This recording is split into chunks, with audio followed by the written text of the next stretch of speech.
الحمد لله رب العالمين له النعمة وله الفضل وله الثناء الحسن صلوات الله البر الرحيم والملائكة المقربين على سيدنا محمد أشرف المرسلين وحبيب رب العالمين اللهم علمنا ما جهلنا وذكرنا ما نسينا وانفعنا بما علمتنا وزدنا علما وإنا نعوذ بك من حال أهل النار اللهم وفقنا لما تحبه وترضى وارزقنا الإخلاص لوجهك الكريم اللهم لا سهل إلا ما جعلته سهلا وأنت يا حي يا قيوم تجعل الحزن إذا شئت سهلا رب اشرح لي صدري ويسر لي أمري واحلل عقدة من لساني يفقه قولي آمين أما بعد الله تبارك وتعالى dit dans le Coran honoré وَتَعَاوَنُوا عَلَى الْبِرِّ وَالتَّقْوَى وَلَا تَعَاوَنُوا عَلَى الْإِثْمِ وَالْعُدْوَانِ,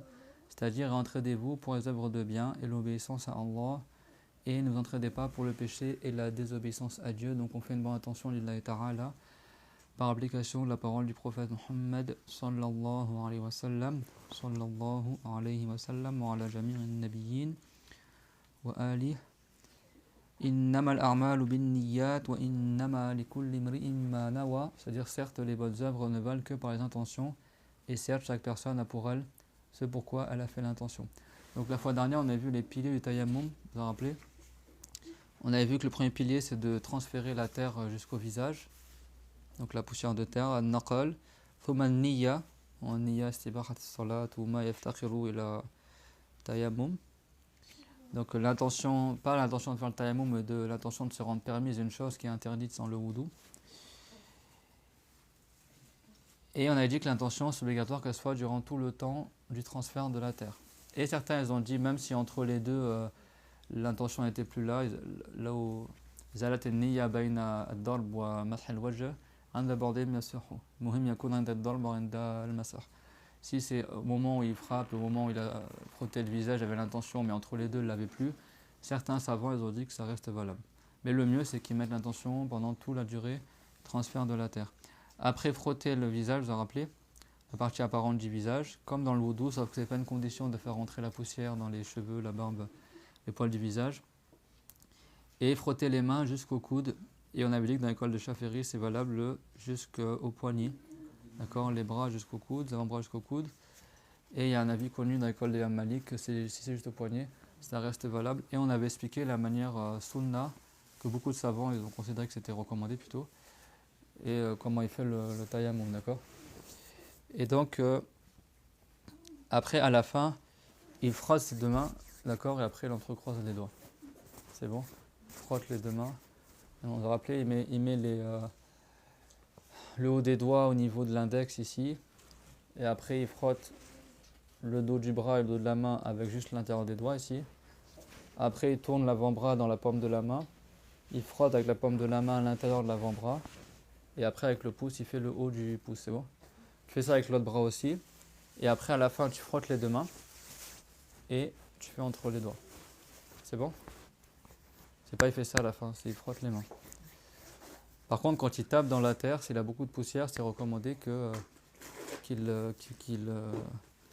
fait comme ça avec ses mains plutôt, pour faire tomber un peu le surplus de terre, s'il a beaucoup de terre sur la main, pour pas gaspiller la poussière. واليوم إن شاء الله تعالى نكمل ومن سنن التيمم يعني ما يستحب وليس واجبا وليس ركنا التسمية وتفريج الأصابع أول كل ضربة لأنه أبلغ في إثارة الغبار فلا يحتاج إلى الزيادة على الضربتين. عندما يضرب يفرج الأصابع قليلا حتى يكون الغبار أكثر حتى لا يحتاج أن يضرب عدة مرات. Donc aujourd'hui on va commencer les sunnas du tayammum. Donc qu'est-ce qu'il est recommandé de faire dans le tayammum, qui n'est pas un pilier du tayammum, qui n'est pas obligatoire. Le tayammum reste valable s'il ne le fait pas, mais c'est recommandé, il a plus de récompense. Donc la première chose c'est qu'il dit Bismillah. Comme pour le wudu, comme pour le ghusl, il dit Bismillah. Ou Bismillahirrahmanirrahim quand il commence le tayammum. Quand il tape sur la terre, donc il dit Bismillah, il fait en sorte aussi d'écarter un peu ses doigts. C'est quand tu as les doigts écartés, ça va faire plus de poussière. Si tu tapes les mains comme ça, il y aura moins de poussière. Si tu tapes les doigts écartés, ce sera plus conséquent dans l'apparition de la poussière, et donc il n'aura pas besoin de faire plus que 2 tapes pour avoir de la poussière, parce que dans l'école de Chaféry, il faut vraiment qu'il y ait de la poussière collée aux mains, quoi. Sinon il va frotter quoi. Donc le fait qu'il écarte les doigts, en général la poussière elle va directement sur la main et il n'a pas besoin de taper plusieurs fois. وتقديم اليمنى على اليسرى هذا الرسول عليه السلام كان يحب التيامن الرسول عليه السلام كان يحب التيامن في شأنه كله يعني يبدأ باليمين فيما يكون للتكريم مثلا عندما يركب الحصان عندما يلبس الحذاء عندما يتوضأ عندما يقدم الهدية عندما يأخذ الهدية عندما يأكل عندما يمشط شعره دائما يبدأ باليمين وما كان للتنظيف في العادة نستعمل اليسرى. Donc parmi les sunnas du tayammum aussi, tout comme pour le ghusl et tout comme pour le wudu, il y a le fait de commencer par la droite. Parce que c'est rapporté du prophète alayhi salatu wassalam qu'il aimait commencer par la droite pour toutes les choses qui sont honorifiantes et comment dire, les choses qui sont honorables pour la personne. Si tu veux manger, tu manges de la main droite. Si tu veux donner un cadeau, tu donnes avec la main droite. Si tu veux prendre un cadeau, tu donnes de la main droite. Quand tu sers les gens, tu commences par la droite. Quand tu rentres à la mosquée, quand tu rentres à la mosquée, tu rentres avec le pied droit. Également, le prophète, quand il peignait ses cheveux, il commençait par le côté droit. Quand tu mets tes chaussures, les enfants, tu commences par le côté droit. À chaque fois, tout ce qui est quelque chose qui est pour honorer la personne, pour qui est quelque chose qui est valorisant pour la personne, tu le fais avec le pied droit, ou tu fais avec la main droite, ou tu fais avec le côté droit. C'est bon. Quand tu te purifies, tu commences à purifier le côté droit. C'est clair, mon tout le monde? Donc également le tayammum, alors pour le visage, bien sûr, il fait les deux côtés en même temps, mais pour les mains, il commence par le bras droit, comme ce qu'on a vu dans le wudu et dans le ghusl. Et tout ce qui est quelque chose qui est un peu péjoratif pour la personne, un peu salissant, tout ça, on fait avec la gauche. Quand tu sors de la mosquée, tu sors avec le pied gauche. Quand tu vas aux toilettes, tu rentres avec le pied gauche. Quand tu enlèves tes chaussures, tu enlèves à partir de la gauche. Tu mets de la droite et tu enlèves de la gauche au premier. Quand on sort de la maison aussi, لا ما سمعت أذكر باليمين يعني عندما يدخل ويخرج باليمين. Il sort et rentre dans la maison avec le pied droit. Mais la mosquée, il rentre avec, parce que la mosquée c'est pour un lieu d'adoration, tu rentres avec le pied droit et tu sors avec le pied gauche. Et les toilettes c'est le contraire. Quand les toilettes c'est un endroit où il y a des impuretés, etc., tu rentres avec le pied gauche et tu sors avec le pied droit. C'est pas obligatoire, hein, c'est des sunnas qu'on parle. C'est bon. Également des endroits où il y a beaucoup de haram. Si par exemple tu as un commerce qui vend de l'alcool, il y a du haram, il y a des trucs pas bien, etc., ou des lieux malsains, tu rentres dans ces lieux-là avec le pied gauche. Également si quelqu'un il veut toucher des saletés, etc., ou nettoyer des choses, ou il fait des stinjas, tout comme ça, il fait avec la main gauche, pas avec la main droite. Le côté droit c'est pour honorer et le côté gauche c'est pour les choses qui sont un peu dévalorisantes, ou les choses qui sont salissantes, etc. Sauf pour le siwak, on avait vu la sunna du siwak. Le prophète alayhi salam, il a dit laula ashqa ala ummati la awjabtu la faradtu alaykum as-siwak qabla kulli wudu. Il a dit si je ne craignais que ce soit trop difficile pour la communauté, j'aurais rendu obligatoire le siwak avant chaque wudu. D'accord? Dans le hadith, c'est rapporté pour le wudu et aussi pour la prière. Et le siwak, on le fait avec la main droite. Pourquoi? Les savants disent parce que le siwak, en fait, tu ne vas pas toucher les saletés dans tes dents avec ta main directement. Donc du coup, comme ta main n'est pas directement en contact avec les choses salissantes ou les choses qui ne sont pas forcément très propres, c'est le siwak qui le touche, du coup tu fais avec la main droite. C'est bon? Pour le siwak. Après, c'est pas quelqu'un qui fait une analogie, du coup il... Pour le siwak, ils ont dit comme ça. Parce que c'est... Et également quand le prophète il montait à cheval, il commençait par la droite. أما الذي إذا دخل المسجد مع أشخاص تانيين يعني مع أشخاص آخرين هنا ما ورد أنه يقدم الذي على اليمين وهيك يعني إذا كان شخصان يدخلان معا إلى المسجد ما شرط يكون الذي على اليمين يدخل أولا ثم الذي على اليسار إن شاء يدخلان معا إن شاء يدخلان يعني واحد تلو الآخر. En revanche, si par exemple vous êtes deux personnes à aller à la mosquée, c'est pas une condition que c'est celui qui est à droite, il va rentrer en premier. Si vous voulez, vous rentrez ensemble à la mosquée. Si vous voulez, celui de gauche, il va à la mosquée, toi tu rentres après lui. Si tu veux, celui de droite, il rentre d'abord. Après, il n'y a pas un ordre précis, quoi. C'est bon? Parce qu'il y en a, ils s'imaginent ça. Ils s'imaginent que si vous êtes deux à franchir la porte de la mosquée, c'est celui qui est à droite, il rentre en premier. C'est pas rapporté. Donc également pour le tayammum, comme pour le roussoul, comme pour beaucoup de choses qui sont des actes d'adoration, on commence par la droite. Également quand tu fais la prière, إذا صلى جماعة إذا صلى جماعة يقف على يمين الإمام إذا كان لحاله لوحده لا يقف أحد الإمام لكن على اليسار هذا مكروه على اليمين ورد في البخاري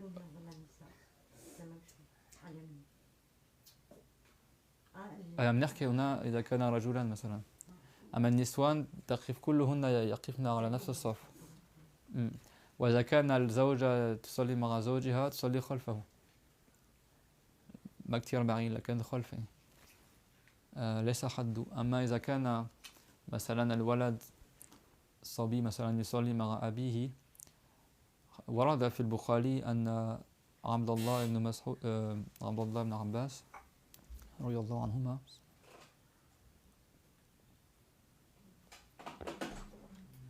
صوتي مسموع يعني ايش الحال؟ شو ابوي بتحكي معنا؟ تستحي؟ دونك ورد في البخاري أن عبد الله بن عباس كان ينام عند ميمونة زوجة الرسول صلى الله عليه وسلم فيراقب الرسول صلى الله عليه وسلم وفي الليل إذا استيقظ الرسول يستيقظ معه ويأتي له بالوضوء بماء الوضوء ثم توضأ مع رسول الله صلى الله عليه وسلم فوقف على يساره عبد الله بن عباس كان صغير بعض وقف على يساره فالرسول عليه السلام بيده يأخذ بأذنه ويعني ليس ما شد عليه لكن أخذه وكذا وضع على يمينه تعليما له يعني مع لطف يعني وأدب عليه الصلاة والسلام. C'est rapporté dans le Bukhari que, vous savez, Maïmouna, qui était la tante de Ibn Abbas, la tante, c'était aussi la femme du prophète, alayhi salam. Et du coup, Ibn Abbas, comme sa tante, c'était l'épouse du prophète, à chaque fois que le prophète il passait la nuit chez sa tante, lui était content, il passait la nuit là-bas aussi. Comme ça, il peut observer ce que le prophète fait pendant la nuit, etc. Ce que d'autres, ils ne peuvent pas voir. Mais il était petit, il n'était pas encore pubère à cette époque-là. Et du coup, quand le prophète s'est réveillé, il s'est réveillé, alayhi salatu wassalam. Et puis une fois le prophète s'est réveillé la nuit faire des prières, il a demandé qui c'est qui me ramène le wadou. Et le wadou, il y a le wudu, ça c'est le fait de faire les petites ablutions. Et il y a le wadou, c'est l'eau qu'on utilise pour faire les petites ablutions. Donc le prophète, alayhi salam, il a dit Man ya'tini bil wadou. Qui c'est qui me ramène l'eau pour le wudu. Et Ibn Abbas, c'était un petit enfant encore. C'est-à-dire quand le prophète il est décédé, Ibn Abbas n'était pas encore pubère. Donc imagine à cette époque-là quel âge il avait quoi. Allahu a'lam. Et donc il était tout content, il a ramené l'eau. Et le prophète, tellement ça lui a fait plaisir qu'il l'a serré dans ses bras. ودعا له الرسول صلى الله عليه وسلم قال اللهم علمه الحكمة وتأويل الكتاب فاستجيب له لرسول الله صلى الله عليه وسلم على لدعائه لابن عباس ابن عمه العباس رضي الله عنهما. Et donc le prophète l'a dit, oh Allah, fais que Ibn Abbas il ait la science, la hikmah et l'interprétation du livre. Il connaisse l'interprétation du livre. Et ça, c'est une preuve aussi contre les wahhabites qui disent que ta'wil tartwil al-zamihim. Ta'wil tartwil. Ils ont fait une règle totalement fausse, totalement absurde aussi. Ils disent si tu interprètes, c'est comme si tu nies le Coran. Pour eux, interpréter, c'est renier. Donc pour eux, tout est à prendre au pied de la lettre. Et même, ça leur plaît pas quand tu leur dis ça, mais c'est ça la réalité de ce qu'ils disent. Donc, par exemple, quand Dieu dit wa huwa ma'akum ayna ma kuntum, Dieu est avec vous où que vous soyez, eux, ils disent pas que ça veut dire Dieu est physiquement avec nous. Ils vont dire c'est par sa science. Mais là, ils vont pas dire on a interprété, alors que c'est une interprétation. Et en fait, si tu prends tout au pied de la lettre dans le Coran, tout se contredit en fait. Dieu l'a dit Inna Allah ma'as sabirin. Certes, Dieu est avec ceux qui patientent. Littéralement, donc si tu patientes, Dieu est à côté de toi. C'est pas ça que ça veut dire en arabe. C'est-à-dire que Dieu il nous soutient. On a Mariatun Nasar. Dieu, c'est le mot mara en arabe qui veut dire avec. Même en français, c'est pareil. Hein. Des fois, c'est entre guillemets l'avection pour soutenir. Allez, on est tous avec toi. Ça veut dire quoi? C'est-à-dire on te soutient. Ça veut pas dire qu'il est physiquement avec toi. Mais ça, ce sont des sens figurés. C'est clair? Et donc si le ta'wil ce serait du shirk, parce que pour les wahhabites, le fait d'interpréter, ça veut dire que tu réfutes le Coran. Pour eux, ça veut dire que tu falsifies la religion, quoi. Vous avez compris ce que je veux dire? Alors pourquoi le prophète il a invoqué, et c'est dans le Bukhari, hein, c'est un hadith sahih, pourquoi le prophète il a invoqué Dieu pour que Ibn Abbas ait le ta'wil du livre? C'est-à-dire pour les wahhabites, le prophète il a invoqué contre Ibn Abbas pour qu'Ibn Abbas soit égaré. Puis tellement il a été égaré que les gens l'ont appelé Tarjuman al-Qur'an, soi-disant pour l'insulter, yani celui qui interprète le Coran par excellence. Ça c'est une éloge pour Ibn Abbas, pas une insulte. Et la dora du prophète, elle a été exaucée. Ibn Abbas était encore un enfant, Omar ibn al-Khattab, il le ramenait dans les assemblées des savants et demandait à Ibn Abbas des questions sur l'explication du Coran. Au point que les savants qui étaient présents dans l'assemblée, certains, et c'est comme s'ils étaient un peu envieux ou jaloux, ils disent mais nos enfants, tu les amènes pas à l'assemblée et tu ramènes ce petit. Parce que c'était que des grands, il n'y avait que des savants parmi les compagnons, des chouyours. Et lui, c'était le seul enfant qui était là, quoi. Et donc, on ne comprenait pas, certains. Comme s'ils ont eu un truc dans leur cœur. Pas tous, mais bon, certains, ils l'ont un peu mal pris. On dit, mais pourquoi nos enfants, tu les ramènes pas et tu ramènes cet enfant-là?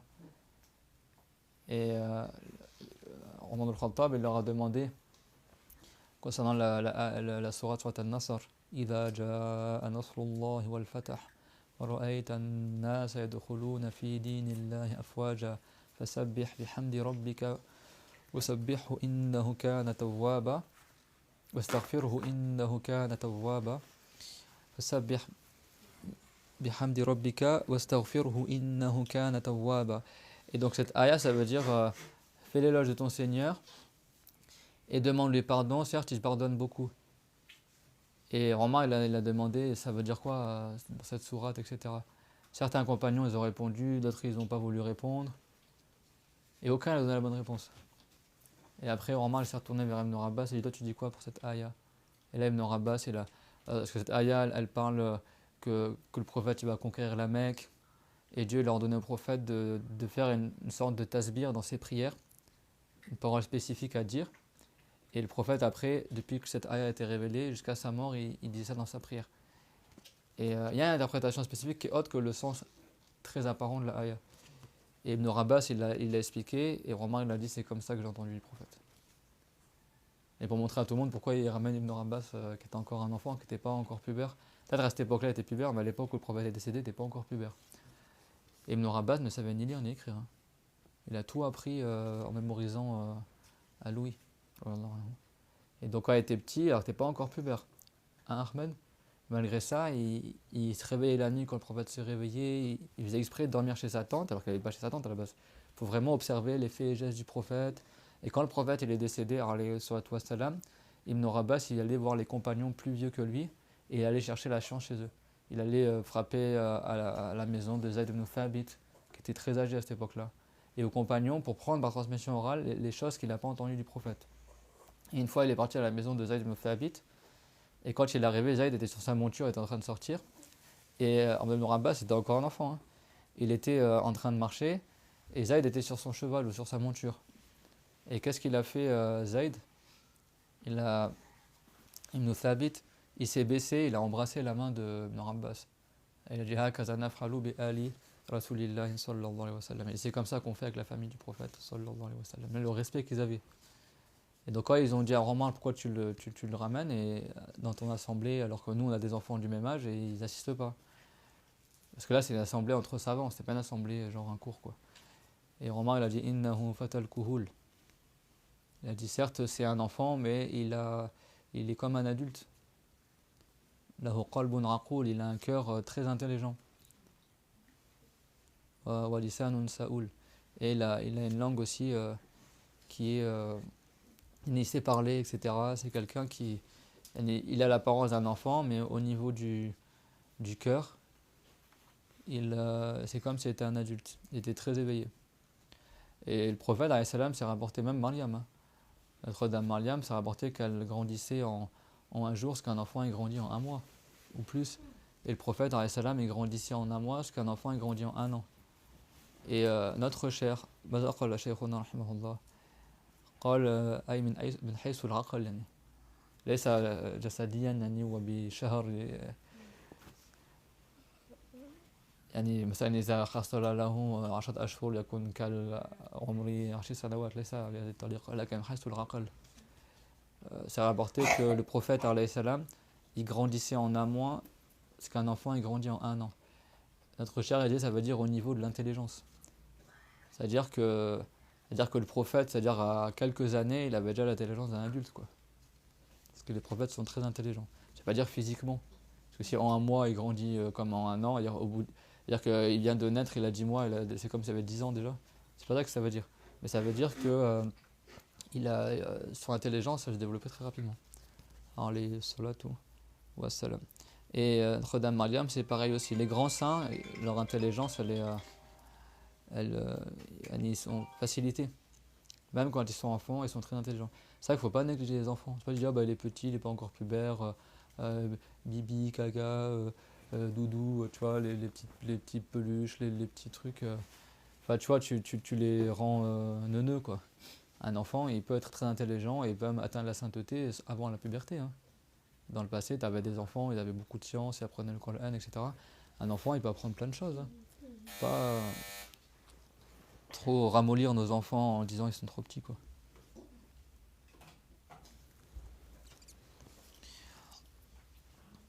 Et donc Ibn Abbas, du coup, je continue. Dans le Bukhari, c'est rapporté donc que le prophète a demandé qu'il ramène de l'eau, alayhi salatu wassalam. Qui c'est qui me ramène de l'eau pour le wudu? Ibn Abbas, il l'a ramené. Et le prophète, il a fait le wudu. Ibn Abbas a fait le wudu. Et après, le prophète s'est levé pour faire des prières de nuit, des prières sunnah. Et Ibn Abbas, qui était encore petit, qu'est-ce qu'il s'est fait? Il a voulu prier avec le prophète, alayhi salam. Donc il s'est mis à gauche du prophète. Et le prophète, dans la prière, qu'est-ce qu'il a fait? Avec sa main, il a pris l'oreille d'Ibn Abbas, mais sans la tirer, quoi. Mais gentiment, comme ça, il l'a tiré, il l'a ramené à sa droite.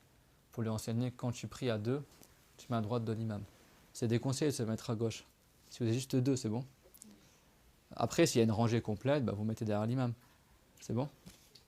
Et si vous avez commencé la prière à deux, واحد جاء متأخرا يدخل في الصلاة أولا يقف وراء الإمام وبعد أن كبر الذي في الأمام إذا سمعه يتراجع حتى يعمل الصف وراء الإمام أو الذي دخل في الصلاة شو يعمل إشارة على الذي أمامه حتى يتراجع حتى يعمل صفا خلف الإمام لكن ذاك الذي يصلي حد الإمام لا يتراجع قبل يدخل ذاك في الصلاة يعني السنة إذا صلى كلاهما فلان إمام ومأموم المأموم يقف حد الإمام إلى الوراء بقليل لكن يكون بجانب الإمام إذا أتى شخص ثالث ودخل في الصلاة فهنا السنة أن يتراجع ذاك ويقف مع الثالث خلف الإمام يعمل صف اثنين خلف الإمام أما تكون لحالك وحدك يعني خلف الإمام هذا مكروه للرجل مع الرجل يعني لا تنفرد عن الإمام أنت وحدك يعني الصف إذا شخص واحد في الصف هذا مكروه فإذا كنت لحالك وحدك يعني شو تعمل تقف حد الإمام لكن ليس على نفس المستوى يعني تتراجع قليلا إذا دخل شخص ثالث طالما لم يدخل في الصلاة يعني ما زلت اثنان مع الإمام فتنتظر يدخل في الصلاة عندما يكبر وهو يكون في الخلف أنت تتراجع خطوة إلى الخلف وتعمل الصف معه إذا أنت لم تنتبه أنه دخل في الصلاة ذاك الثالث يدخل في الصلاة شو يعمل لك إشارة على الكتف مثلا وهو في الصلاة يعني هيك هذا لا يبطل الصلاة يعني حركة خفيفة حتى يعمل إشارة أنه تراجع يعني وذاك يتراجع وكمان إذا كان امتلأ الصفوف وبقي لم يبقى محل للشخص كله الرجال لا يبقى محل للشخص حتى يصلي في الصف شو يعمل يذهب إلى الأمام ويقف حد الإمام لا يعمل صف وحده يعني. أو يقف وراء الصف الأخير وبيعمل إشارة حتى أحدهم يعني يتراجع في الخلف وبيعمل صف شخصين. Juste, on en profite parce que plus tard on fera le livre de la prière quand on va terminer ce livre-là, Inch'Allah. Mais donc c'est déconseillé quand tu pries tout seul avec l'imam d'être à sa gauche. Également, c'est déconseillé de prier tout seul dans la rangée. Donc si quelqu'un il est tout seul dans la rangée, il ne fait pas une rangée à lui tout seul. Donc il se met à droite de l'imam, ça c'est quand vous êtes deux. Alors si c'est un homme qui prie avec sa femme elle prie derrière lui, c'est bon? Là on parle pas de ça, on parle que c'est que des hommes, c'est bon? Donc si par exemple il y a peut-être que deux frères pour faire la prière, c'est pas toi tu es tout seul imam devant et le frère il est tout seul derrière toi et il fait une rangée à lui tout seul. Ça c'est déconseillé. Tu te mets à côté de l'imam, pas exactement sur la même rangée au niveau des talons, tu te mets un peu en retrait, mais à droite de l'imam, pas à gauche, c'est bon? S'il y a une troisième personne qui rentre pour la prière en assemblée avec vous, donc il arrive d'être que deux, c'est bon? Toi, c'est pas avant qu'il rentre dans la prière, tu te recules pour faire une rangée avec lui. Non, tu attends qu'il rentre dans la prière. La troisième qui vient d'arriver, c'est bon? Quand il rentre dans la prière, normalement le mec, qu'est-ce qu'il va faire? Il se met derrière vous, deux. Il se met pas à côté, c'est pas t'as l'imam, après t'en as deux comme ça à côté de lui. Ça c'est que quand tu es tout seul. Donc, s'ils sont déjà deux devant, toi tu te mets derrière eux, tu rentres dans ta prière. Et si le gars qui est à côté de l'imam devant toi, le deuxième là, le ma'moum, lui il a appris la religion, comme il a entendu derrière quelqu'un il est rentré dans la prière, qu'est-ce qu'il fait? Il se recule pour rejoindre l'assemblée, la rangée, le premier rang. Comme ça, ils font une rangée à deux derrière l'imam, c'est bon? Si toi tu es rentré dans la prière, mais la personne devant toi qui est autre que l'imam, il n'a pas fait attention que tu es rentré dans la prière, et toi tu es tout seul derrière, qu'est-ce que tu fais? Tu t'avances, tu tapotes sur son épaule, juste pour lui faire qu'il recule, et après la personne elle recule, et vous êtes à deux. Et ça n'annule pas la prière, tu fais juste un pas, c'est bon? C'est ça la sunna. C'est pas tu restes tout seul derrière l'imam. Si tu es deux avec l'imam, tu te mets à droite de l'imam tout seul à côté de lui. Si quelqu'un il arrive en retard par exemple, tu es déjà dans la prière, qu'est-ce que tu fais? C'est pas dès que tu arrives, tu tapes sur l'épaule de la personne pour qu'il se recule, après tu dis Allahu Akbar, après vous êtes deux dans la rangée. Parce que le gars, c'est déconseillé qu'il soit tout seul. Et toi, tu n'es pas encore rentré dans la prière, donc ils sont toujours deux à faire la prière. C'est d'abord tu rentres dans la prière, et après tu fais un signe à la personne pour qu'il se recule. Ou la personne, si elle est intelligente, elle a appris, elle sait qu'il y a quelqu'un derrière, du coup elle va se reculer pour faire une rangée. Parce que si tu laisses la personne toute seule derrière, celui qui est tout seul, c'est déconseillé pour lui qui prie tout seul. C'est clair, tout le monde? Et c'est la même chose aussi si tu rentres dans la mosquée. Imaginons la prière n'a pas encore commencé, mais il n'y a plus de place pour toute la mosquée est remplie. Ou la chambre, ou là où tu fais la prière, tout ça. Il n'y a plus de place dans les rangs. C'est bon? Donc qu'est-ce que tu fais? Tu vas tout devant et tu te mets à droite de l'imam. C'est-à-dire que tu as l'imam, toi qui es à côté de lui, et après tu as les rangées derrière. Parce que tu ne vas pas te mettre tout seul comme ça, tout derrière tout le monde, tu es tout seul. Ou alors tu te mets derrière la dernière rangée et tu demandes à quelqu'un qui se recule pour que vous soyez au minimum deux au dernier rang, quoi. Mais si la mosquée elle est remplie, il n'y a plus de place pour toi et tu es tout seul au dernier rang, c'est déconseillé ta prière. C'est bon? Il y a au moins une personne qui est devant, elle se recule pour prier avec toi. Et s'il n'y a personne pour prier avec toi au dernier rang, et si tu as moyen de, bien sûr sans déranger les gens, de contourner et d'aller juste à côté de l'imam, tu te mets à côté de l'imam. C'est bon? Bien sûr, ça en général, c'est avant de commencer la prière, parce que si la prière a commencé, tu ne peux pas passer devant les gens. C'est clair, mais des fois, dans une mosquée, tu peux passer sur le côté et après, il y a un passage en dehors de la salle de prière. Ça arrive, des fois, on veut faire la prière en assemblée à la maison, par exemple. Tout le salon il est rempli, après tu as Ahmed qui arrive, veut prier avec nous. Il arrive en dernier parce qu'il faisait le wudu, etc. Il ne trouve pas de place. Là, qu'est-ce qu'il fait l'imam? Il le prend, il le met à côté de lui et du coup, il prie à côté de l'imam, mais en retrait, c'est bon. Et après, tu as tout le monde qui prie derrière. C'est clair, tout le monde? Ça, c'est parmi les choses importantes à savoir dans la prière en assemblée. Et les femmes, elles, c'est différent. Entre femmes, elles prient tous sur la même rangée. C'est pas celle qui fait imam, elle est devant, et les femmes, elles sont derrière. Elles prient tous sur la même rangée. C'est bon? Tout aligné, elle désigne ce qu'elle va faire imam et elles se suivent comme ça. Et si la femme elle prie avec son mari, elle prie derrière le mari. Parce qu'en plus, si le mari touche sa femme durant sa prière, son wudu est annulé, donc dans l'école de Chaféry. C'est clair? Et aussi, une chose importante, on empiète un peu. J'aime bien parce que comme ça, on prend un peu aussi, on voit des choses sur la prière. Une chose qui est importante aussi, c'est qu'une femme ne fait pas imam pour un homme. Parce que maintenant en France, ils trouvent des mosquées pour les homosexuels, ils trouvent des mosquées où l'imam c'est une femme, ou des trucs comme ça, ils font des trucs. Là, on est dans les mauvaises bidras. Là, oui, là, c'est des mauvaises bidras. Mais c'est des trucs, aucun musulman il aurait l'idée de faire ça. Ça se voit que c'est les non-musulmans qui inventent des trucs, parce que qui c'est qui va avoir l'idée de faire des trucs comme ça, quoi. Parce que ça arrive des fois, ça peut arriver, et ça arrive, je connais des frères à qui c'est arrivé, que quand ils étaient petits, ils priaient avec leur mère. D'accord? Même si c'est ta mère, on ne prie pas derrière une femme. C'est-à-dire, si toi tu es petit, mais tu connais bien le Coran, tu sais bien faire la prière, ta mère, elle prie derrière toi. Si toi, tu es un garçon, je parle. Hein. Ou alors, tu pries avec le père, etc. Mais des fois, les enfants, ils sont avec la maman à la maison. Et quand ils sont petits, tu vois, ils commencent à faire la prière. Et du coup, ils prient derrière leur maman. Ça, c'est pas valable. C'est bon? C'est l'homme qui fait imam. Et la femme peut prier avec la femme. Elle peut prier avec l'homme. Peut prier derrière un enfant. Là, je vois à bout son visage se ferme, d'accord? Il y a un avis connu chez les Malikites qui dit que c'est pas valable de prier derrière un enfant. Et derrière une femme non plus. Chez les Malikites. Et chez les Hanafites, eux, c'est pas valable de prier derrière une femme. Et pour eux, s'il y a un homme, parce que tu sais, dans le passé, tu avais les rangées des hommes et tu as les rangées des femmes. C'est bon derrière les hommes. À l'époque du prophète, tu avais la rangée des hommes, après les enfants, après les femmes. Mais si quelqu'un il arrive en retard, il se retrouve après derrière la rangée des femmes. Bah, chez les Hanafites, si quelqu'un est pris derrière la rangée des femmes, sa frère n'est pas valable en fait. En fait, s'il a une femme devant lui, ça annule en fait tous les hommes qui sont derrière cette femme-là, leur prière n'est pas valable en fait. Pourtant, c'est pas elle qui fait imam. C'est bon? Mais dans la prière en assemblée, la rangée de devant compte comme imam pour ceux qui sont derrière. Et ça, c'est beaucoup qui ne le savent pas. Ça veut dire que si tu as 10 rangées devant toi et que l'imam il se redresse de l'inclination, toi, tu ne te redresses pas de l'inclination avant que la rangée de devant s'est redressée, et la rangée de devant ne se redresse pas avant que la rangée de devant s'est redressée. Chaque rangée compte comme imam pour celle qui est devant.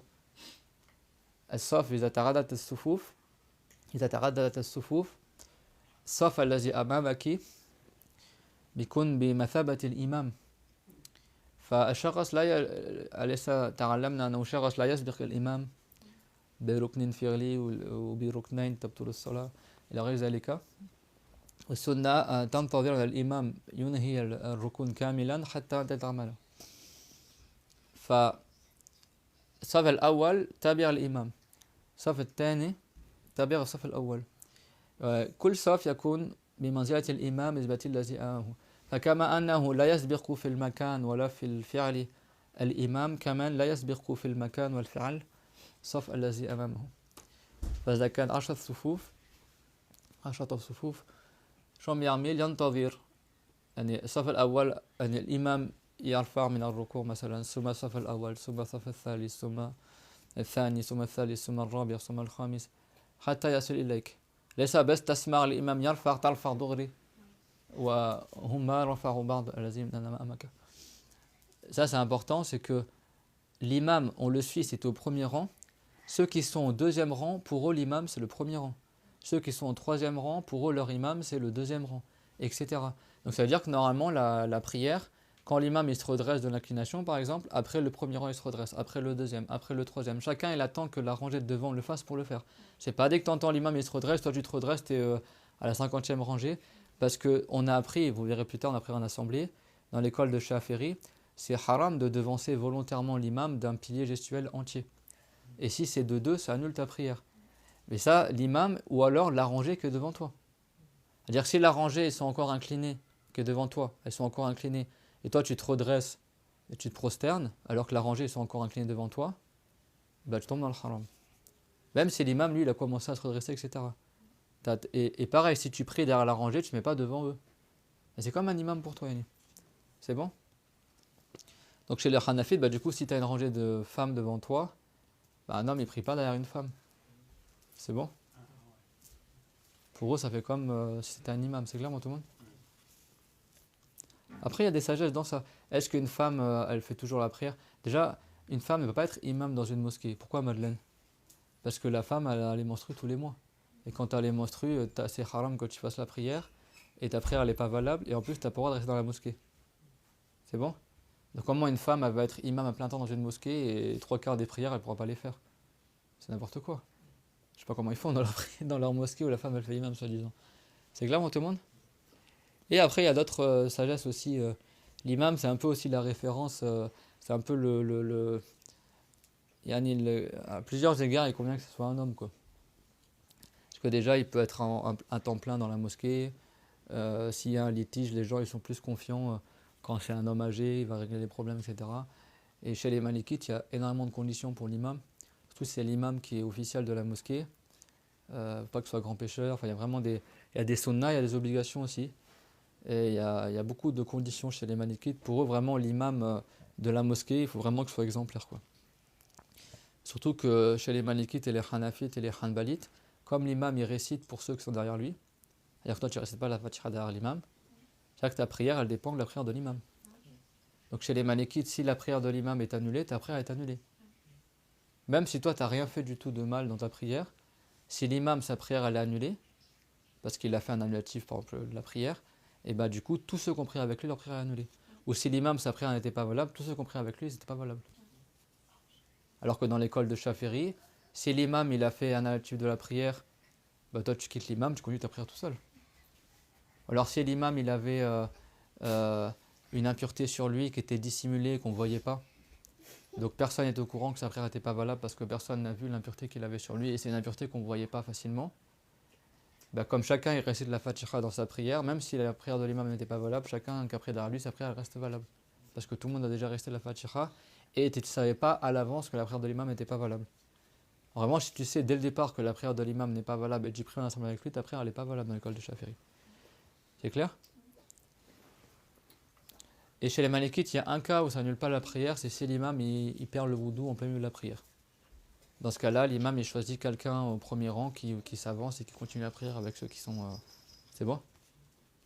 Là, chez les Malikites, ça annule pas la prière. Ils ont taqadda wudu l'imam عند المالكية إما شخص يتقدم ويعمل الإمام للمجموعة والإمام يختار واحدا في الصف الأول قدمه إماما هذا استثناء يعني لكن بالأصل عند المالكية ما يبطل الصلاة للإمام أبطل الصلاة للمأمومين تكون الصلاة مرتبطة بصلاة الإمام يعني. أما عند الشافعي طالما أنت قرأت الفاتحة إذا حصل الشيء في الصلاة أنت تفارق الإمام بالنية وتكمل وحدك وكمان إذا انتقض وضوء الإمام إما يقدم واحد وواحد يتقدم يكمل الجماعة أو كل واحد يكمل وحده الصلاة يفارق الإمام. C'est bon? Dans l'école de Chaveri, si l'imam perd son wudu, bah soit un du premier rang il s'avance pour faire imam et les gens après ils mettent l'intention s'ils veulent de le suivre, ou alors chacun il continue sa prière tout seul. C'est bon? Mais chez les Malikites, tu ne peux pas faire ça. Chez les Malikites, tu ne peux pas faire je continue ma prière tout seul. Parce que tu n'as pas récité dans ta prière. C'est bon? Donc tu vas continuer ta prière en assemblée. Donc un il s'avance rapidement, hein, c'est pas 1000 ans après. Hein. Si un juste après il s'avance une fois que l'imam il est parti, parce qu'il a pas eu ses ablutions, un il s'avance pour faire imam, toi tu mets l'intention de le suivre et tu continues ta prière. Là chez les Malikites c'est pas annulé. C'est clair? Là il y a des choses à savoir dans la prière en assemblée. Général. والموالاة بين المسحتين بتقدير المسح غسلا. Donc toi, tu as compris l'histoire de la droite, etc. C'est important. Hein, la droite, en islam, il y a beaucoup de choses que tu fais avec la droite. Quand tu donnes un cadeau, quand tu prends un cadeau, quand tu sers quelqu'un, tu commences par la droite. Quand tu prends quelque chose qu'on te donne, tu prends par la droite. Tu manges avec la droite. Tu coules bil yamin. Mais Ahmed, un shaitan, il coule bil yusra. Parce que c'est le shaitan qui mange la main gauche. Enfin, ça va nous dire que c'est haram hein, de manger de la main gauche. Hein. C'est la main avec laquelle tu fais les stinja, après tu vas manger avec, même si elle est propre hein, au final, mais c'est pas la main qui est honorifiante. Même si quelqu'un il est gaucher, il mange de la main droite. Et c'est vrai qu'à la base, c'est même déconseillé d'écrire la religion avec la main gauche. Si tu vas avoir des récompenses, à la base, tu écris de la main droite, sauf si tu n'arrives pas, tu n'es pas ambidextre et tu n'arrives pas à écrire de la main droite. Dans ce cas-là, c'est pas déconseillé d'écrire de la main gauche. سألوا الشيخ رحمه الله الذي يطبع على الكمبيوتر بالعادة يعني بيستعمل اليدين فهل في شيء كراهة وهيك الشيخ قال لا أنه هذا يحتاج إليه. Ils ont même demandé trop cher si quelqu'un tape sur ordinateur des cours de religion. Est-ce que là, en général, tu tapes avec les deux mains? Donc le chari là, c'est pas déconseillé. C'est bon? Ce n'est pas déconseillé. لا ليس مكروه هنا. بيستعمل اليدين يكتب باليمين والشمال. لكن بالأصل إذا شخص si quelqu'un même son livre de religion, si tu le tiens de la main gauche, tu n'as pas la récompense parce que tu as la récompense à tenir un livre de religion. تعمل باليسرى السبحة مثلا أو الكتاب ما عندك ثواب. وبلبنان سبحان الله ببيروت في كتير بيمشوا مع السبحة باليد. أكثرهم يحملها باليسرى. أكثرهم بيحملها بالشمال. À Beyrouth, beaucoup, tu les vois, ils marchent dans la rue avec la soupra dans la main. La plupart, ils le tiennent avec la main gauche. T'as pas de récompense à tenir la soupra, pour le zikr, là je parle. Parce que le fait d'utiliser les doigts pour le zikr, avec la main droite, t'as des récompenses. Tes doigts, ils vont témoigner pour toi. Le fait de porter la soupra pour faire le zikr, etc., t'as des récompenses à porter la soupra, à porter le livre de religion. C'est bon? Et ben, donc quand tu portes ton livre, on sait réciter le Coran ou le livre de religion, tu le lis, t'as des récompenses à porter le livre, mais à condition que tu portes de la main droite. À écrire la religion, mais à condition que tu écris de la main droite.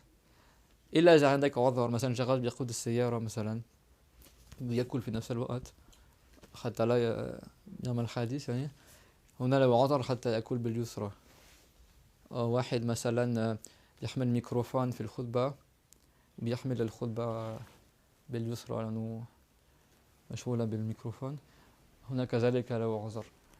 Sauf s'il a une excuse. Par exemple, quelqu'un il conduit en même temps il mange, donc du coup il tient le volant de la main droite pour pas se prendre un accident et puis il croque sur de la main gauche. Ici c'est pas déconseillé parce qu'il y a une excuse. Ou quelqu'un par exemple il tient le micro de la main droite, il fait un discours de Jumu'ah, il n'y a pas de pied pour le micro, il tient le micro de la main droite et du coup il tient le livre de la main gauche pour pouvoir la khutbah de la main gauche. Ici il a une excuse. C'est bon? Ça veut dire jusqu'à quel stade, c'est pas haram hein, tout ce qu'on dit là, mais quand tu as des choses honorables, tu fais avec la main droite. Subhanallah. Moi en arabe, j'arrive à écrire de la main droite et de la main gauche. En français, catastrophe. Hein. En arabe, il y a la baraka dedans, mashallah. فأنا إذا كنت بالسيارة مثلا إذا أقرأ النص بفرنسية بصير هكذا عندي دوار يعني يعني كانوا أريد أن أتقي يعني في السيارة تقرأ نص يعني شيء هيك مكتوب رأسك يدور في السيارة أما إذا كان بالعربي بيحصل معي شيء يعني. Par exemple, si tu es en voiture, tu sais, quand tu es en voiture, des fois, souvent quand tu lis un truc, tu rates ton téléphone ou machin, des fois ça te donne mal au ventre, t'as envie un peu de vomir, tout comme ça.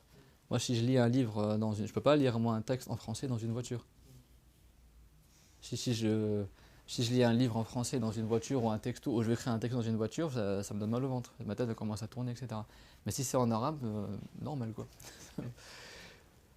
Souvent dans la voiture, je prépare mes cours, c'est pas moi qui conduis bien sûr, hein, mais ou dans les transports, tu vois, j'ai mon livre en arabe, ça me fait rien du tout. Mais dès que par exemple je dois écrire un texto en français ou lire un truc en français, tout de suite je commence à avoir mal au ventre, ça commence à tourner, etc. C'est comme si prendre le fait de lire de la droite à gauche, c'est peut-être plus naturel pour l'être humain que de la gauche vers la droite.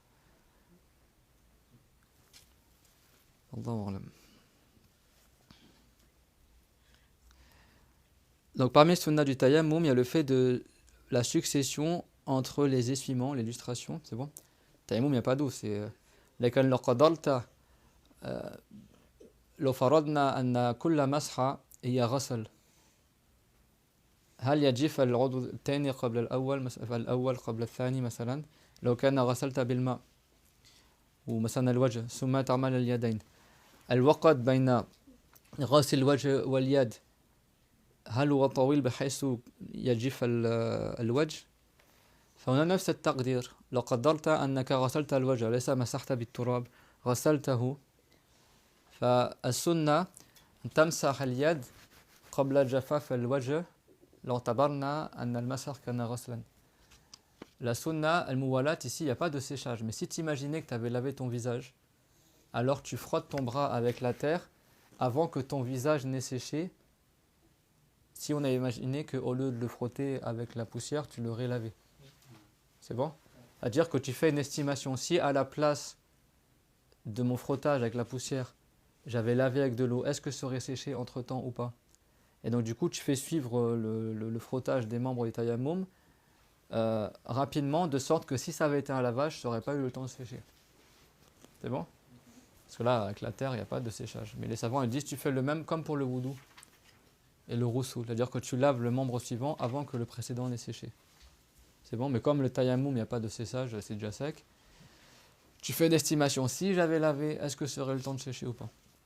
En prenant en considération أكيد باعتبار ارتدال الجو واعتدال الجلد وإن المناخ وهيك ما في كتير حرارة ما في كتير شوب يعني ما في كتير برد والجلد ليس جافا جدا وليس رطبا كثيرا يعني معتدل Donc bien sûr, tu prends en considération qu'il ne fait pas extrêmement chaud, qu'il ne fait pas extrêmement froid, que ta peau, elle n'est pas très humide, elle n'est pas très sèche. Parce que si quelqu'un elle a une peau très très sèche, elle va sécher vite. Si quelqu'un elle a une peau très grasse, elle va sécher moins vite. S'il fait très froid, ça mettra du temps à sécher. S'il fait extrêmement chaud, ça va sécher en 3 secondes. Donc là, tu vas pas dire, oh, il fait super chaud, il faut que je me dépêche, ça va vite sécher. Non, là, tu te dis, si j'avais été dans un climat tempéré, est-ce que ça aurait eu le temps de sécher? Si ça n'avait pas eu le temps de sécher, voilà, t'es fait. C'est bon? Les savants ils disent si tu es dans une ville à Bagdad, Masalan, ou Mecca, Azalesa Mortadil. Ama Beyrouth, Mortadil. Si tu es à la Mecque ou à Bagdad, il fait très chaud en hiver. D'ailleurs, là, cette année, à la Umrah, ceux qui veulent venir à Masarlan, ce sera en hiver. Bah, je suis parti à la Umrah en hiver il y a plus de 10 ans. Je peux vous dire qu'à Médine, il faisait froid. Hein. Billail, Shita, Shita. C'est Médine, le prophète, il a dit, son été est très chaud et son hiver est très froid. Et si quelqu'un il arrive à patienter sur les 2 climats de Médine et qui meurt sur cela, il aura la récompense d'un martyr. Parce qu'à Médine, il fait très très chaud en été et très froid en hiver. C'est pas des blagues. Hein. C'est pas le blizzard, mais la nuit à Médine, quand tu es en hiver là-bas, moi j'y allais avec mon gros qamis en laine, plus un châle, etc. Hein. Et après, quand on est descendu à la Mecque, il fait super chaud, alors que c'est en hiver. Hein.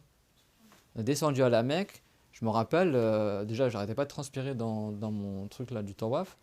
Et après, quand on a terminé la Umrah, et ben, j'avais le Marcel et un qamis. Je pouvais même pas mettre un t-shirt sous mon qamis tellement il faisait chaud. Et on était en hiver. Je dis, mais subhanallah, comment ils font en été? Bah, cet été, il faisait 60 degrés hein, quand on est parti au Hajj. 60 degrés. C'est-à-dire, en hiver, il fait plus chaud qu'en été ici, quoi, là-bas. À la Mecque, alors qu'à Médine, il fait froid. J'avais les habits d'hiver à Médine. À la Mecque, tu supportais à peine de porter un t-shirt, alors qu'on était en plein hiver. Hein. Donc les savants ils disent si quelqu'un il est à la Mecque, il ne va pas regarder est-ce que ça sèche. Parce que Bagdad en Irak ou la Mecque, c'est des villes qui sont considérées comme très chaudes. C'est-à-dire que là, quand tu fais le wudu, ça sèche en un instant. Là, tu vas pas dire j'ai pas fait le mouwalat parce que ça a séché déjà. Non, là, tu prends en considération. Mais une ville comme Beyrouth, par exemple, pourtant il fait chaud en été là-bas, c'est considéré comme une ville tempérée. Ici, je pense que c'est froid ici. C'est clair, tout le monde?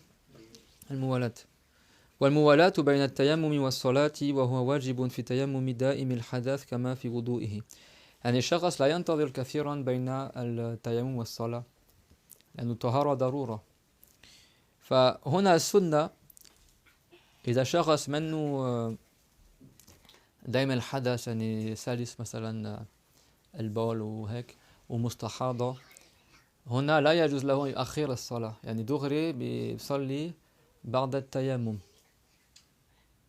أحمد مريم أمتى نصلي دغري بعد التيمم c'est bon ceux qui veulent apprendre l'arabe littéraire avec moi ils sont perdus je fais exprès de parler un peu en libanais pour faire plaisir à mon libanais il est nul hein, il est cassé mon libanais je crois ça passe ou pas ça fera mon ou le non non c'est très bien منيح super j'ai pas perdu mon libanais quand je suis retourné au Liban il y a pas longtemps là il y avait mon ancienne voisine, elle nous a ramené en voiture.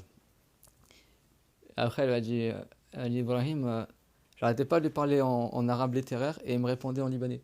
Est-ce qu'elle était habituée à me parler de toi en arabe littéraire? Parce qu'à l'époque, comme j'apprenais. Hein?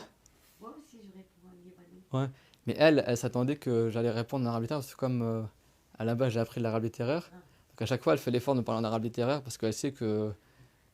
Et moi, la gars de dit Ibrahim, je parle arabe littéraire et il me répond en libanais. Parce que maintenant, avec le temps, ça fait tellement longtemps que maintenant c'est normal quoi.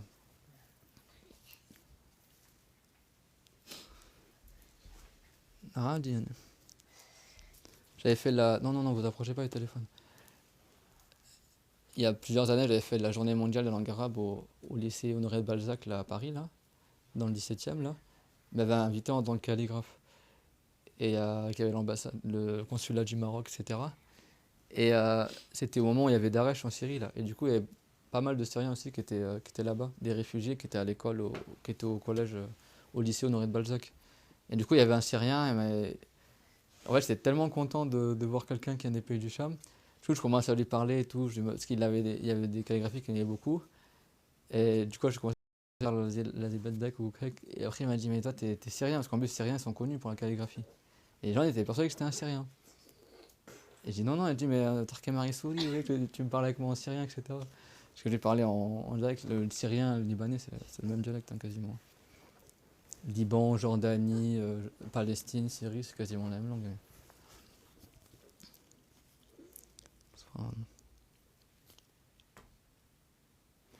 Donc si quelqu'un il est incontinent ou elle est mustahada, celui qui aurait pu faire le wudu mais qui n'a pas pu faire le wudu parce qu'il a quelque chose qui fait qu'il perd toujours son ablution, vous vous rappelez? Lui on a dit qu'il fait l'image du wudu, c'est bon? Dans l'intention de se rendre permise de la prière. Donc lui c'est obligatoire comme son wudu il n'est pas valable à la base mais c'est par nécessité, il ne fait pas le tayammum, c'est bon? Il doit faire la prière directement après. C'est clair tout le monde? Et si quelqu'un il n'a pas d'eau pour faire le wudu, il a une excuse, il va faire le tayammum. Donc la même chose, il m'attend de se rendre permise de la prière. Mais lui, comme il perd toujours, parce que si quelqu'un il perd ses ablutions, ça annule le tayammum aussi, c'est bon? Tout ce qui annule le wudu annule le tayammum. Donc du coup, lui, comme il a tout le temps le hadath, il est toujours en état de hadath, à la base, il peut ni faire le wudu ni le tayammum. Donc là, il fait juste une purification par nécessité et il doit faire la prière juste après. C'est clair, tout le monde? Mais si quelqu'un n'est pas dans ce cas-là, c'est-à-dire qu'il fait son tayammum de manière valable, il ne perd pas ses ablutions, etc. Lui, il peut faire la prière plus tard s'il a envie.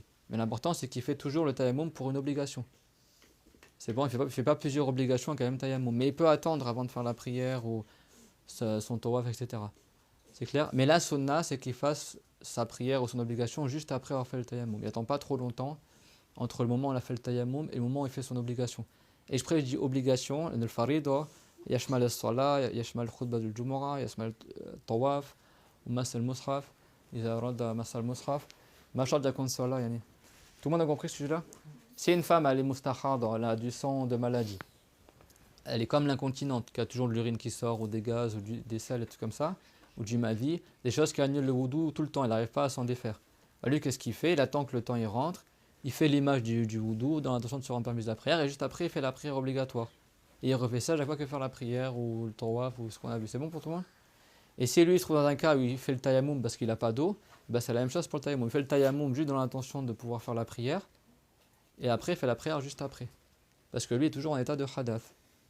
Ce qu'on appelle da'im al-hadath. C'est celui qui est toujours en état de hadath. C'est-à-dire qu'il est toujours dans un état où ses ablutions sont annulées. Il a toujours un gaz intestinal qui sort, il a toujours des gouttes d'urine qui sortent. Ben lui, par nécessité, il attend que le temps de la prière rentre. Il fait le wudu, pas dans l'intention du wudu, mais dans l'intention de se rendre permise de la prière. Et pareil pour le tayammum. Et il ne pourra pas lever son hadath parce qu'à chaque fois, il annule son hadath.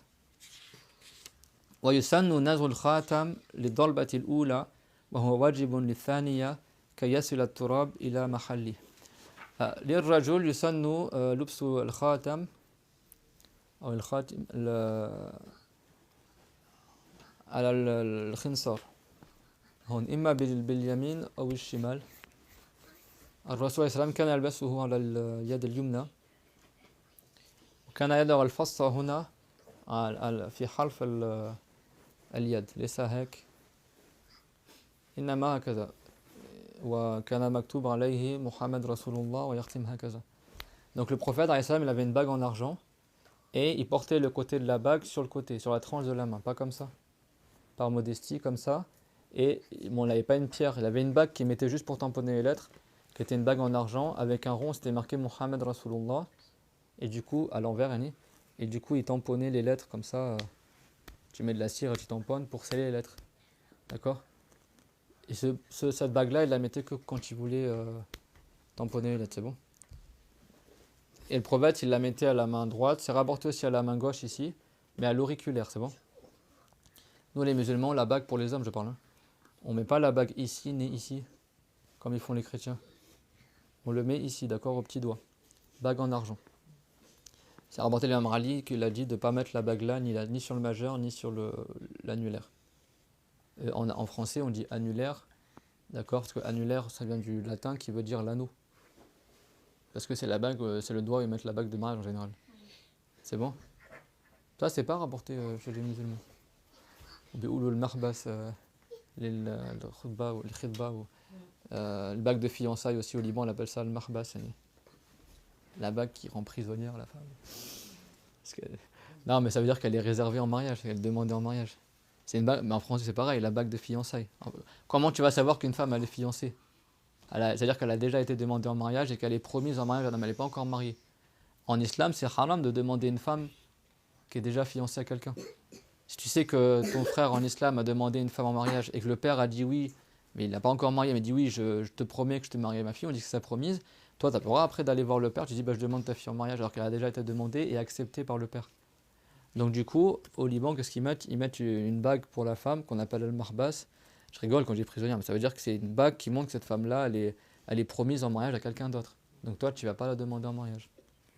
Et pareil, la bague de mariage, en général, tu la mets pour pas que les gens... Quelqu'un il va courtiser une femme qui est déjà mariée, quoi. Ou un homme, etc. Mais après, moi, j'ai pas entendu qu'en islam, on met une bague quand tu es marié ou tout comme ça, quoi. Après, il y en a, ils font ça. J'ai pas entendu que c'est haram non plus, mais j'ai jamais, même dans les livres de fiqh, j'ai jamais entendu parler de ça. Allahu a'lam. Mais pour l'homme, c'est sunnah, et c'est le seul bijou en argent qui est licite pour l'homme. Parce que des fois, les Africains, Ahmed, les Africains, des fois au Sénégal, par exemple, ils font des bracelets aussi en argent. Ça, c'est haram. Alors, des fois, ils le font en cuivre. En cuivre, c'est pas haram. Les bracelets, c'est permis pour les hommes. Mais pas en or ni en argent. L'or et l'argent, et surtout l'homme, c'est que pour les femmes. Dans l'au-delà, c'est autre chose, d'accord, au paradis. Mais dans le bas monde, l'or, il est interdit pour les hommes. Dans l'absolu. Je parle au niveau bijoux, pas au niveau pièces d'or. Pour la femme, c'est permis. Ça va, ils disent même si elle se fait une robe en or, entièrement en or, c'est pas pour elle, mais à condition que c'est pas pour écraser les gens, quoi. Ah, Madeleine va sortir ses parures, là. Du bled. C'est pas haram. Et pour l'homme, c'est haram, d'accord? Dans le bas monde. Au début, c'était permis que l'homme il ait une bague en or, le prophète s'en est fait une. Et après, quand Dieu l'a fait descendre l'interdiction, le prophète il l'a enlevé. Même les compagnons, ils avaient fait une bague en or. Après, le prophète il l'a enlevé et les compagnons l'ont enlevé. Parce qu'ils ont su que c'était haram. Mais en argent, c'est permis pour l'homme, mais c'est que la bague qui est permis en argent. Tout le reste, c'est interdit. C'est clair? Donc si quelqu'un il veut un bracelet, tout ça, il le fait en cuivre, pas en argent, ni en or. Je parle pour les hommes. Hein. Pour la femme, c'est différent. La femme, elle a le droit. C'est bon? Oui, il y en a, ils vont te dire Allahu a'lam, Allahu a'lam. Donc, de toute façon, dans tout ce que Dieu interdit, il y a des sagesses. Mais certains, ils disent qu'en fait, quand tu portes l'or, il y a des substances de l'or qui vont dans le sang de la personne. Et pour la femme, c'est évacué par les menstrues.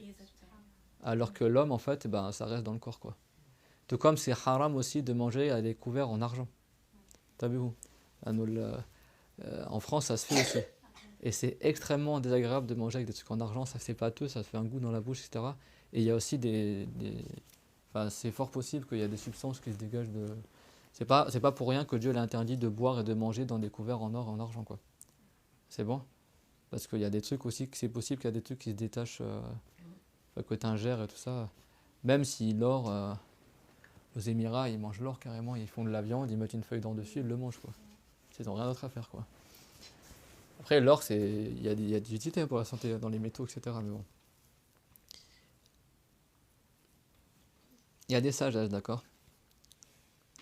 Bon, l'histoire de l'or, j'ai pas entendu des savants, mais c'est quelque chose qui, dans les expériences, ils ont découvert ça apparemment. Faire attention à des sagesses. D'ailleurs, c'est pour ça aussi que des fois on met le parfum ici, là. Mais ça, c'est les médecins ils le disent. Quand tu mets l'huile essentielle, tu peux en mettre ici et après ça se diffuse dans tout ton corps. Fais pas ça avec des parfums chimiques. Hein. C'est-à-dire que le poignet, comme il y a les veines ici, parce que il y a des pores dans la peau, et ça tout le monde le sait. Hein. Quand tu mets de la crème, tout comme ça, après ça rentre dans ton corps, tu vois. Donc bah, après ça peut avoir un effet, ça se circule. Donc certains ils disent que l'or en fait, alors peut-être pour l'homme il y a quelque chose de spécifique avec le petit doigt et l'argent, je sais pas moi, il y a un truc, Allahu a'lam. Abou?